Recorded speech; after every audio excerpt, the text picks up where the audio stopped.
오늘 이 말씀을 통해서 예수님의 기대와 다른 믿음이라는 제목으로 잠시 말씀을 나누려고 합니다.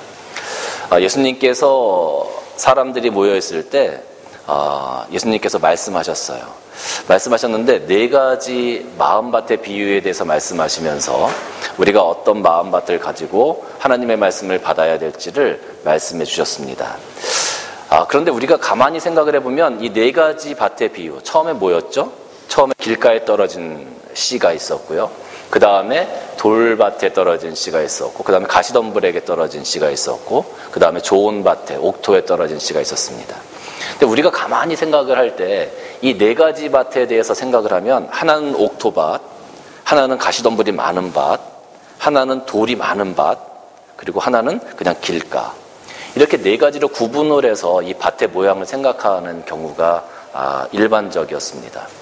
근데 사실 이 팔레스타인 지역의 밭을 보면 그 밭에 우리나라처럼 좋은 옥토들만 있는 그런 것이 밭이 아니라 그 밭이라는 것이 돌로 경계석을 이렇게 쭉 해놓습니다. 돌로 경계석을 해놓고 길과 그 밭을 구분을 해요. 그리고 그 길가에는, 그 경계석이 있는 곳에는 가시덤불들도 좀 많이 이렇게 나와 있습니다. 그리고 그 밭을 갈면 그 땅에서 나오는 돌들이, 석회석들이 막 나오는데 그 석회석들이 돌 모양이 되어져서 그 밭과 흙과 막 섞여져 있는 거예요. 그러니까 한마디로 말하면 우리나라로 이야기하면 아주 척박한 밭이 되어지는 거죠. 우리가 생각하는 밭 그러면 돌을 다 골라내서 밭구랑을 만들고 좋은 그 거름을 덮어주고 그리고 거기다 씨앗을 씹으면 무엇이 작물이 잘 자라나는 그런 밭을 우리가 일반적으로 생각을 하잖아요. 우리는 그런 밭만 보아왔으니까. 그런데 이 팔레스타인 지역의 밭은 그렇지가 않다는 거예요. 그냥 길과 큰 구별이 없어요. 단지 우리가 거기를 개간해서 땅을 뒤집어 엎어서 돌멩이도 나오고 흙도 나오고 그냥 그런 네모난 그 땅을 밭이라고 이야기를 하는 거예요. 그러니까 밭이라고 하는 그곳에 가보면 아까도 말씀드렸지만 길과 밭의 구분은 그냥 돌로 이렇게 쭉 해놓은 거예요. 그리고 거기에는 가시덤불도 나오고 풀도 나오고 그래요. 그 경계석 있는 데는. 이 밭 안에는 돌멩이들과 돌멩이들과 흙들이 막 뒤섞여서 아주 척박한 그런 모양의 밭을 하고 있다라는 거죠. 그리고 팔레스타인 지역의 이 파종하는 법은 대부분은 그냥 흙 뿌리는 겁니다. 씨를 그냥 이렇게 흙 뿌리면서 이렇게 가는 거예요. 그러니까 씨를 뿌리다 보면 어떤 씨는 흙 있는 데 떨어지고 어떤 씨는 돌 있는 데 떨어지는 거예요. 어떤 씨는 뿌리다 보면 그 경계석 있는 길가에 떨어지기도 하고요. 어떤 씨는 뿌리다 보면 그 덤불 있는 곳에 떨어지기도 하는 거예요. 씨를 이렇게 찝어서 심는 것이 아니라 그냥 흙 뿌리기 때문에.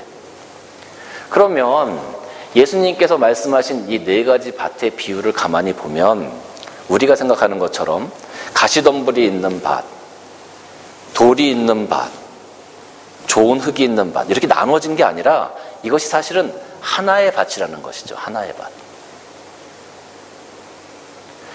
지금 예수님께서 말씀하시고 있는 이 네 경우는 네 가지 밭의 종류가 아니라 하나의 밭이라는 거예요. 하나의 밭. 그러면 이 말씀, 씨앗이 떨어지는 이 말씀을 받는 밭이 하나라는 이해를 우리가 갖고서 접근을 하면 우리가 말씀을 받는 우리들의 마음밭에 돌밭도 있고 옥토밭도 있고 가시덤불이 있는 곳도 있고 길가도 있는 그 하나의 밭, 하나의 그 영적인 모판이 바로 우리 안에 있다라는 거죠. 내 심령의 밭에 돌도 있고 가시덤불도 있고 옥토밭도 있고 길가와 같은 그런 마음도 내 안에 있다라는 거예요. 그것이 따로 구분되어진 게 아니라 그러니까 어떤 사람은 옥토밭을 가져서 30배, 60배, 100배의 열매를 맺고 어떤 사람은 돌짝밭과 같은 그 마음을 가지고 있어서 말씀 가운데 조금만 힘들면 그걸 포기하게 되어지고 그게 아니라는 거예요. 이 사람은 믿음이 좋은 사람, 이 사람은 가시덤불 같은 사람 이렇게 구별되지 않는다는 거죠. 내 마음 안에 가시덤불 같은 마음도 있고 돌짝밭과 같은 마음도 있고 옥토밭과 같은 마음도 있는 거예요. 그러니까 그 씨앗이 내 안에 떨어졌을 때 우리가 어떤 형태로 하나님께 반응하느냐에 따라서 내가 옥토밭도 될 수 있고 내가 돌짝밭도 될 수 있고 내가 길가도 될 수 있고 내가 가시덤불과 같은 밭도 될 수 있는 거예요. 그것은 딱 구별되어져 있지 않은 거예요. 내가 하나님께 어떻게 반응하냐에 따라서 내가 옥토밭도 되는 것이고 길가도 되는 거예요. 내 안에 그 모든 것들이 다 있기 때문에. 그런데 지금까지 우리는 옥토밭, 저 사람은 신앙생활 잘하고 열심히 하니까 저 사람은 옥토밭과 같은 사람이야. 봉사도 잘하고 옥토밭. 저 사람은 자꾸 시험에 드니까 저 사람은 뭐 가시덤불과 같은 밭이야. 이렇게 그런 것들을 구별했다는 거죠. 근데 사실은 그 모든 것들이 다 내 안에 있는 거예요. 근데 예수님께서 이 말씀을 하실 때 우리에게 기대하는 믿음이 있었습니다. 예수님께서 4가지 밭을 말씀하시면서 우리에게 기대하는 믿음이 있었어요. 그러면서 앞에 3가지 밭을 이야기하시고 그 밭에 대해서 우리가 이런 밭을 피하고 너희가 정말로 말씀에 대해서 하나님 나라에 대해서 옥토와 같은 반응을 해라 라고 우리에게 지금 권면하고 계시는 거죠. 첫 번째로 예수님께서 말씀하신 씨를 뿌리는데 그 씨가 길가에 떨어져서 새들이 와서 금방 먹어버리는 그런 경우를 말씀하셨습니다. 저는 이 길가에 떨어진 밭을 생각하면서 연약한 믿음이 아닌가 하는 생각을 한번 해봤어요. 이 길가에 떨어진 씨라는 것은 연약한 믿음을 나타내는 것이다. 연약한 믿음이라고 하는 것은 정말로 내가 인격적으로 하나님과 만나고 내 마음 가운데, 내 심령 가운데 하나님을 찬양하고 하나님을 경배하는 것이 아니라 어떤 형식적인 것에 얽매여져 있는 부분들을 이야기하는 거예요. 그러니까 예를 들어서 우리가 교회에서 좀 믿음이 좋다, 교회에서 내가 정말로 믿음 생활, 신앙 생활 제대로 하고 있다라는 것들에 대한 만족감을 얻기 위해서 사람들이 무언가를 하는데 그것이 뭐냐 하면 첫 번째로 제자 공부 같은 것. 교회에 있는 프로그램, 성경 공부 프로그램들을 쭉 마치고 나면 내가 좀 신앙이 성장한 것 같고 내가 좀 교회에서 뭔가 된 것 같고 그런 만족감을 얻게 되어지는 거예요. 또 교회에서 단기 선교나 이런 선교를 간다고 하면 그런데 참여해서 갔다 오면 뭔가 뿌듯하고 내가 뭔가 조금 하나님 앞에서 이룬 것 같은 그런 만족감을 갖게 되는 거죠. 교회에서 봉사도 하고 헌신도 합니다. 사람들이 집사님, 권사님 수고하셨어요. 성도님 수고하셨어요. 이렇게 말을 해주면 그것으로 인해서 내가 뭔가 조금 만족감을 갖게 되는 거예요. 근데 사실 우리가 신앙이라고 하는 것은 그런 데서 오는 만족감 때문에 신앙생활을 하는 건 아니잖아요. 정말로 중요한 것은 우리가 하나님과의 관계를 중요시해야 되는데 이 연약한 믿음 때문에 사람들에게 보여주는 것으로, 사람들이 이야기해 주는 것으로 내가 스스로 만족감을 얻게 되어지는 그런 믿음이 있다라는 거예요. 이 연약한 믿음, 이 연약한이라는 헬라어 단어를 다른 뜻으로 보게 되어지면 능력 없는, 힘 없는 이런 뜻이에요. 그러니까 하나님의 나라를 위해서 하나님의 일을 성취할 수 있는 힘이 부족한 믿음인 거죠. 그러니까 예수님께서 오늘 그런 말씀을 하시면서 이 연약한 믿음에 대해서 예수님께서 이 믿음을 우리가 피하고 이런 믿음을 떠나서 정말로 예수님께서 기대하시고 예수님께서 기뻐하시는 그런 믿음을 가지라고 말씀하고 있는 거예요. 로마서 14장 1절에서 3절까지 말씀 보면 어떤 이야기가 나오냐면 믿음이 연약한 자를 너희가 받되 그의 의견을 비판하지 말라. 어떤 사람은 모든 것을 먹을 만한 믿음이 있고 믿음에 연약한 자는 채소만 먹느니라. 먹는 자는 먹지 않는 자를 업신여기지 말고 먹지 않는 자는 먹는 자를 비판하지 말라. 이는 하나님이 그를 받으셨습니다. 말씀을 보다 보니까 먹고 안 먹고 먹는 자 안 먹고 자꾸 나오니까 자꾸 헷갈리시죠. 이게 무슨 이야기냐 하면 그 당시에 그 로마나 이 그 소아시아 지역에 고기들이 있었는데 그 고기들이 대부분은 그 우상에게 제물로 드려졌다가 시장에 나오는 그 고기들이 대부분이었어요. 그러니까 믿음을 가지고 있는 사람들이 내가 이 고기를 먹어야 되느냐 마느냐를 가지고 문제가 생겼던 거예요. 내가 신앙인으로서 이 고기를 먹어야 되느냐, 우상에게 제사 지냈던 그 고기를 먹어야 되느냐 말아야 되느냐. 근데 바울이 얘기하는 거예요. 그것을 먹든 안 먹든 그것이 중요한 게 아니다. 그것이 너희들에게 믿음의 거리낌이 되지 않으면 너희는 그거 먹어도 된다. 그런데 그것 때문에 믿음에 걸리는 사람들을 너희가 용납하라는 거예요. 그 사람들을 보호해 주라는 거예요. 먹는다 안 먹는다를 가지고 왜 그걸 안 먹냐, 믿음이 넌 적다 많다 이것을 얘기하지 말고 그것을 인해서 못 먹는 자들, 그것을 인하여 그것 때문에 시험에 드는 자들을 너희가 인정해 주고 보호해 주라는 거예요. 믿음이 연약한 자들, 사실 이건 아무것도 아니거든요. 바울이 지금 이야기하고 있는 것은 고기를 먹는 것, 안 먹는 것, 그건 중요한 게 아니라는 거예요. 그런데 오늘날 우리 크리스찬들은 크리스찬들은 자꾸 이렇게 외형적인 것에 신경을 쓰는 거죠. 정말로 그 믿음의 본질에 신경 쓰지 않고 외형적으로 보여주고 있는 것, 사람들이 나를 어떻게 인정할 것인가, 내가 어떻게 사람들에게 보여줄 것인가, 그것에 자꾸 집중하게 되는 거예요. 그게 바로 연약한 믿음이라는 거죠. 주님께서 우리들에게 기대하시는 믿음은 이런 믿음의 형태가 아니었습니다. 두 번째는 돌밭에 떨어진 믿음입니다. 돌밭에 떨어진 믿음은 저는 적은 믿음이라고 생각을 합니다.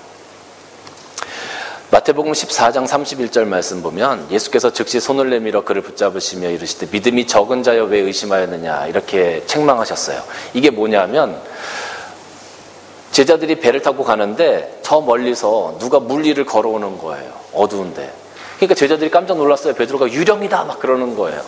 예수님께서 아니다, 나다, 놀라지 말라.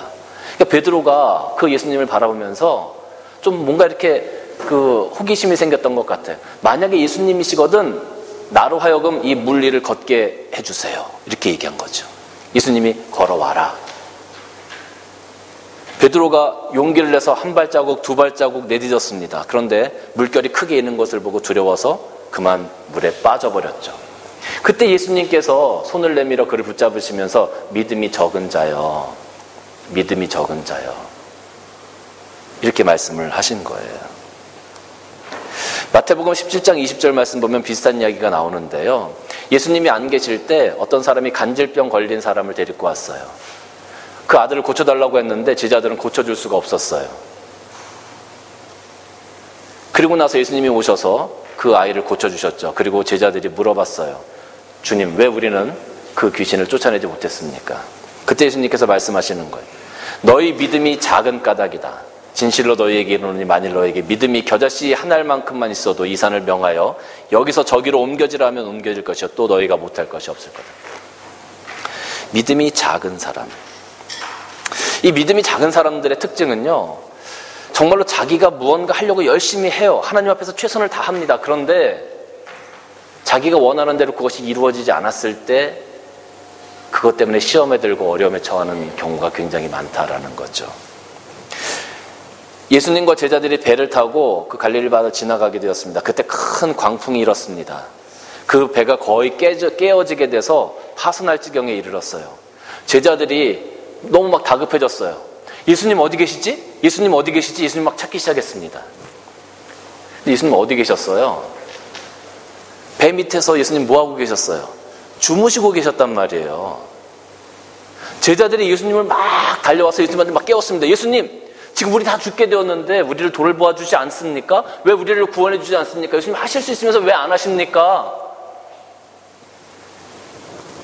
그때 예수님께서 강풍을 잔잔하게 하신 후에 이렇게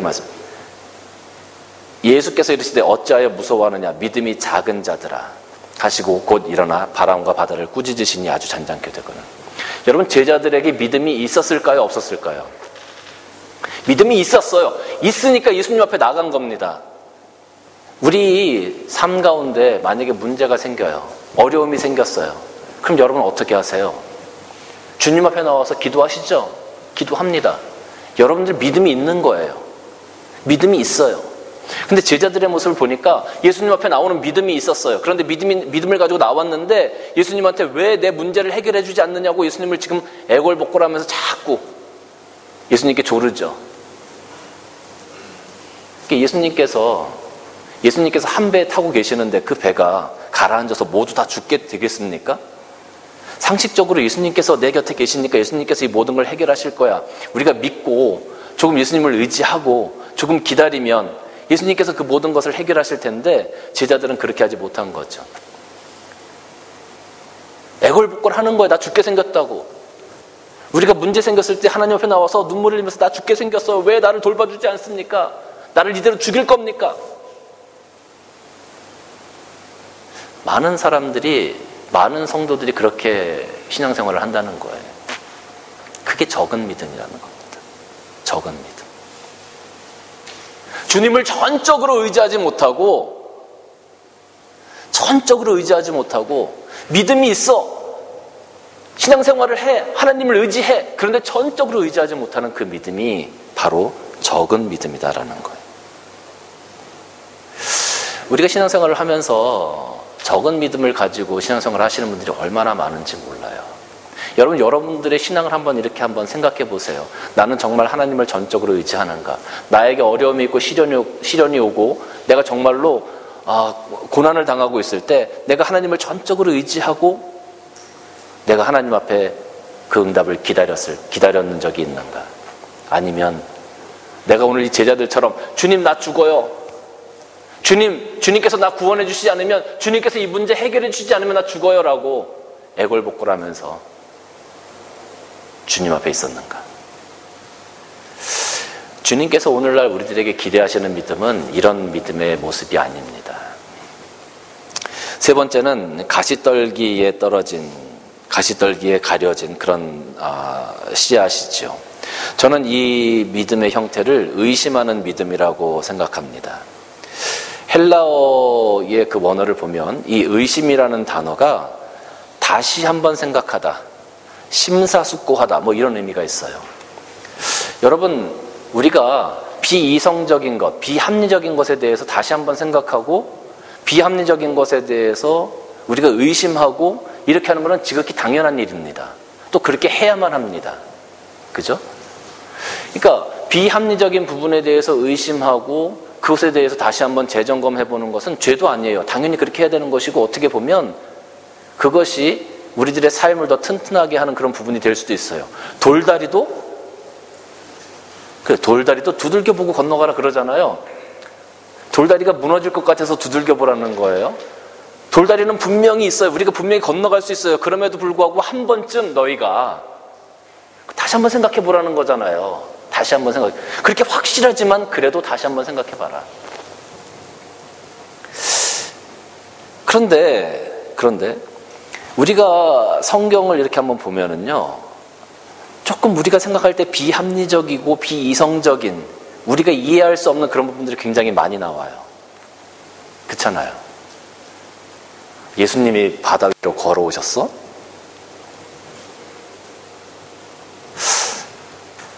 이해가 안 되잖아요. 여러분 어떻게 하실래요?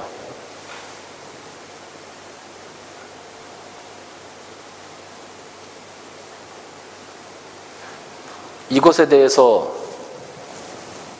우리가 의심을 한다. 다시 한번 생각해 본다. 만약에 어떤 청년이 집사님, 예수님께서 무리를 걸으셨대요. 전 이해가 안 돼요. 이거 성경 잘못된 거 아니에요? 그럼 여러분 뭐라 그러시겠습니까? 그 친구한테. 이런 믿음 없는 놈 같으니라고. 성경에 그러면 그런 데를 믿어야지 무슨 쓸데없는 소리 하고 있어요. 그러니까 네가 믿음이 적은 거야. 이렇게 막 야단치고. 그럴 수도 있겠죠.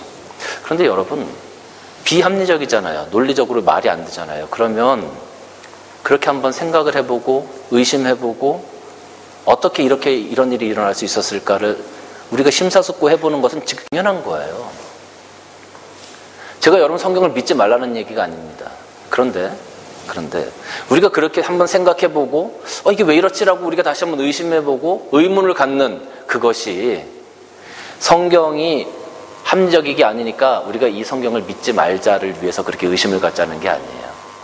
하나님께서 왜 그런 기적을, 왜 그런 비합리적인 것을, 초자연적인 것을 성경에 기록하시고 그렇게 행하셨을까? 무엇 때문에? 그걸 우리가 좀 생각해 보자는 거죠. 합리적인 의심을 해보자는 거예요. 그러면 하나님께서 그런 일들을 통해서 우리에게 말씀하시고자 하는, 우리에게 주시고자 하는 메시지를 발견할 수 있게 되는 겁니다. 그래서 그 메시지를 통해서 우리들의 믿음이 성장하게 되어지는 거예요. 처음에 볼 때는 분명히 비합리적이고 비현실적이에요. 그런데 그 메시지를 우리가 깨닫고 난 후에는 이것이 하나님의 뜻이구나, 이런 의미가 여기 있었구나를 우리가 깨닫고 난 뒤에는 그것이 믿음의 눈으로 바라보게 되어진다라는 거죠. 그게 믿음이 성장하는 과정이에요. 그런데 제가 여러분들에게 한 가지 여기서 말씀드리고 싶은 건 뭐냐 하면, 우리가 그렇게 한번 퀘스천 마크를 가지고 그런 생각을 가지고 성경을 바라보는 건 좋아요. 하나님께서 하시는 것들을 바라보는 건 좋아요. 때로는 하나님께서 하시는 것들을 우리가 이해할 수 없는데 그럼에도 불구하고 그런 일들이 일어나고 있으니까 한번 바라보는 건 좋아요. 그런데 문제는 뭐냐면 때로는 이 의심이 커져서 이 의심이 계속 커져서 의심이 의심의 꼬리를 물고 계속 커져서 믿음을 삼켜버리는 경우도 생겨진다라는 거예요. 이게 어떤 경우냐면 우리가 돌다리도 두드려보고 건너가라 그렇게 얘기하잖아요. 그런데 돌다리를 두들겨보고 어느 정도 됐으면 그걸 건너가야 되잖아요. 안 무너질 거 믿음으로 건너가야 되잖아. 그런데 이 사람은 돌다리가 무너질 때까지 두드리는 거야. 이런 멍청한 사람이 있다는 거죠. 의심이 커져서 의심의 꼬리를 물고 커져서 나중에는 그 믿음까지도 삼켜버리는 그런 어이없는 경우가 생겨지게 됩니다. 굉장히 조심해야 될 부분입니다. 제가 아는 한 목사님이 계셨어요. 그분이 젊을 때 열심히 한국에서 부교육자 생활도 하시고 최선을 다해서 정말로 하나님의 사역을 감당했습니다. 그러다 이제 어느 날 외국으로 이민을 가게 되었어요. 외국에 나가서도 뭐 학교도 다니고 또 열심히 공부도 했고 뭐 사역지도 찾아서 열심히 사역을 했었습니다. 근데 어느 날 이런 소식이 들려오는 거예요. 그 목사님이 목회를 그만두셨다는 거예요. 그래서 아니 왜 그만두셨을까? 뭐 나름대로 잠깐 쉬고 계시는 거라고 생각을 했었어요. 근데 나중에 얘기를 들어보니까 그 목사님이 어느 교회 청빙을 받아서 교회에 가서 사역을 하게 되었는데 그 교회 성도들이 처음에 한 7, 80명 모이는 교회라고 이야기를 했다는 거예요. 그래서 갔는데 가서 보니까 한 20, 30명밖에 없더라는 거죠. 20, 30명밖에 안 모이는데 아무도 안 오니까 한 7, 80명 모인다고 뻥 튀겨가지고 성도들이 얘기를 한 거예요. 교회에서 얘기를 한 거예요.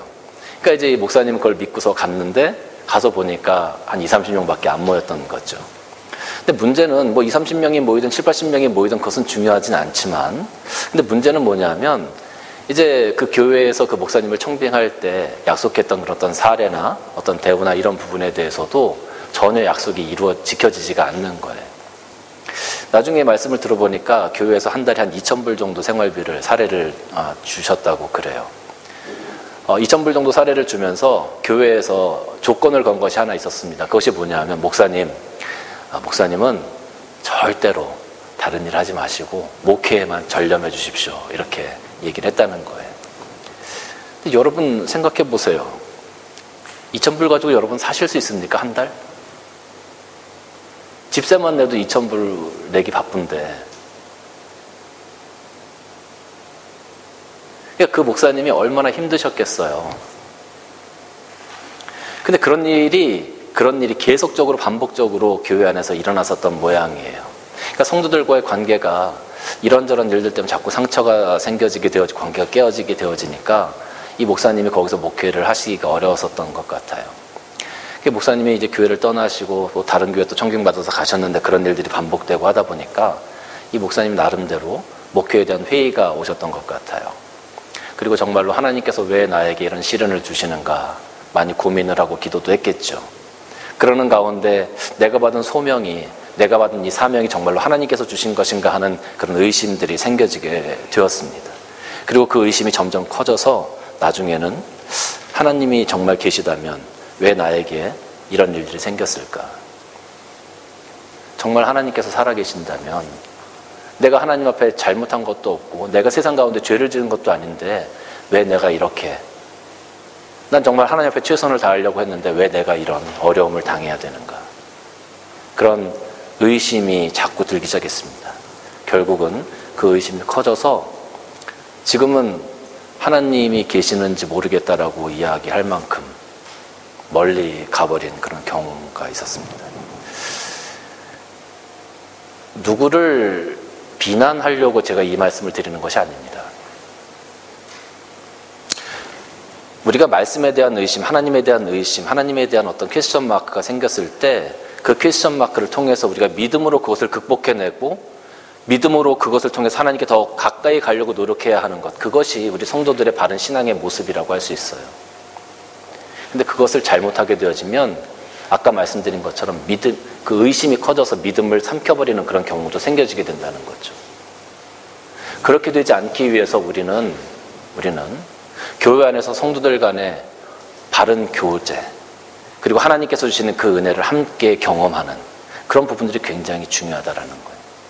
나 혼자서 잘못 생각하고, 나 혼자 오해하고, 나 혼자 의심하고, 나 혼자 생각하고, 나 혼자 결론을 내버리면 아무도 그것을 바로잡아 줄 수가 없다라는 거죠. 가시떨기에 떨어졌던 그런 의심하는 믿음, 그런 씨앗들, 이것은 예수님께서 우리에게 기대하시는 그런 믿음의 모습은 아닙니다. 주님께서 우리에게 기대하시는 믿음의 모습은 분명해요.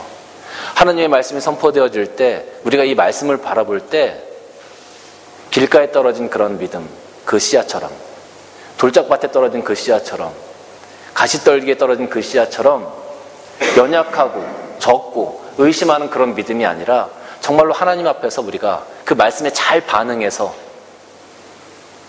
내 마음밭 가운데 그 옥토밭에서 그 아름다운 하나님의 복음의 씨앗이 성장해서 30배, 60배, 100배, 아니 그 이상의 것을 맺어갈 수 있는 그러한 믿음을 사실은 예수님께서 우리에게 요구하시고 기대하시는 거죠. 오늘 여러분 안에, 우리 심령 안에 이 4가지 밭이 다 있다고 제가 말씀을 드렸습니다. 여러분들이 신앙생활을 하시면서 한 주간을 살아가시면서 여러분은 어떤 밭의 모양으로 하나님께 반응했습니까? 예수님께서 기대하시는 밭의 모양은, 밭의 형태는 분명히 있습니다. 우리가 과연 어떤 밭의 형태를 가지고 그 말씀 가운데, 하나님의 말씀 가운데 반응했느냐라는 거죠. 지난 일주일 동안 어떤 밭의 형태를 가지고, 어떤 믿음의 형태를 가지고 예수님께, 하나님께 반응하셨습니까? 사랑하는 성도 여러분, 예수님께서 우리에게 기대하시는 믿음의 모습은 이 4번째, 옥토에 떨어진 좋은 땅에 뿌려졌다는 그 씨앗의 믿음일 것입니다. 우리가 지난 주간 그렇게 살지 못했다면 앞으로 한 주간은 우리가 그렇게 살아보려고 열심히 애쓰고 노력하는 그런 한 주간이 되시기를 주님의 이름으로 간절히 축원합니다.